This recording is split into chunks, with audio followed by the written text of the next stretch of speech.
Well, it isn't just Republican lawmakers sounding the alarm on this issue. Some legal experts from across the political spectrum have begun questioning these presidential power grabs. In December, the House Judiciary Committee called a series of witnesses to testify on this issue, and here's a little of that. I agree entirely that the president cannot simply refuse to apply or enforce a law for policy reasons. The center of gravity is shifting, and that makes it unstable. And within that system, you have the rise of an Uber presidency. There could be no greater danger for individual liberty. If the people come to believe that the government is no longer constrained by the laws, then they will conclude that neither are they. A check on executive lawlessness is impeachment. And if you find that the president is willfully and repeatedly violating the Constitution, if on your hypothetical he were to declare war, I would think that would be a clear case for impeachment. He's not simply posing a danger to the constitutional system. He's becoming the very danger the Constitution was designed to avoid. Joining me now, two of the men you just saw, Professor Jonathan Turley and Professor Nicholas Rosenkranz, who testified before Congress. Gentlemen, good to see you both. And so, Professor Rosenkranz, you're with the Cato Institute and Georgetown, and Professor Turley, you're, fair to say, a progressive-minded lawyer and at George Washington Law School. So let me ask you, Professor Turley, because you made a lot of news on our show this week when you suggested the president has gone beyond what President Bush, or at least what other presidents have done. Where do you see this going? Because I think a lot of our viewers are getting concerned that there's not going to be any check on this president's power, that he's just going to keep doing this over and over, and that no one's really going to stand up. So have we now turned a corner that we can't go back around? Well, Megan, there's very good reason for people to be concerned. And I think that regardless of your view of the president's policies, you need to take note of a fundamental change happening in our government. I happen to agree with many of his policies. But we have a system that really it's more important sometimes how you do something than what you do. And in this system, the framers devised to have three branches that exist in a type of locked orbit. They're held there by inverse and equal powers. When you have concentration in one branch, it creates a dangerous instability. And it's not just a danger to the authority of these branches. That separation of powers was primarily designed as a protection of civil liberties. Because when you have that concentration, it can bring authoritarianism.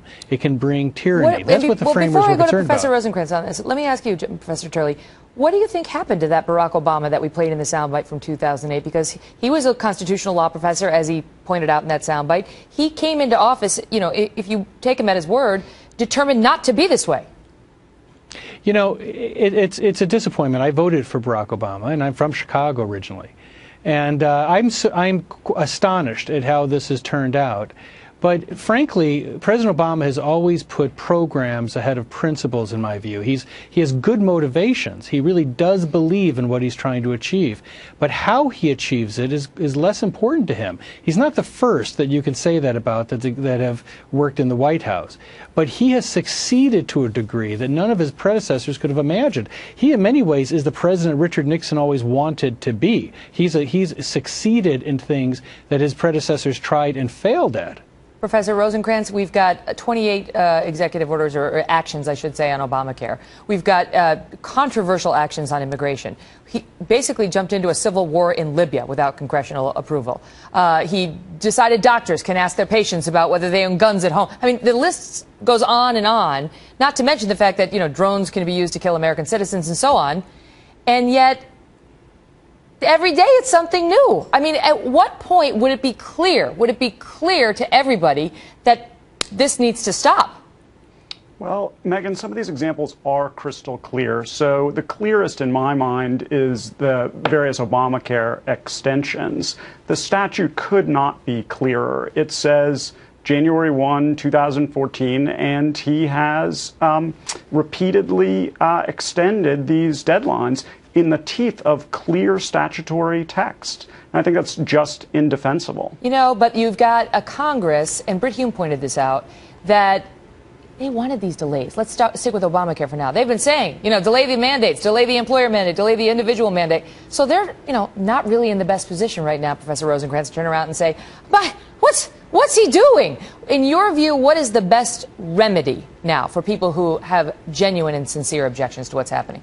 Well, so first of all, I want to applaud Professor Turley. The folks who like these policies should nevertheless be up in arms about these constitutional violations. If you want Obamacare to be suspended, you should go to Congress and ask them to suspend it or delay parts of it or whatever it is. The president cannot do that unilaterally, and you shouldn't sit idly by just because you like the policy result. This has to be done in the constitutionally proper way, which is new legislation. What do you make of it, Professor Turley? Because you circulate in the circles of the progressive elite.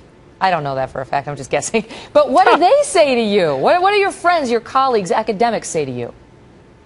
You know, privately, I think many civil libertarians, liberals, and Democrats are concerned about this. You know, on my blog, you have a very heavily libertarian and civil libertarian audience, and there's a lot of discussion there. I think part of the problem is that many people cannot get themselves to take the step of opposing the president who holds this iconic position in American history.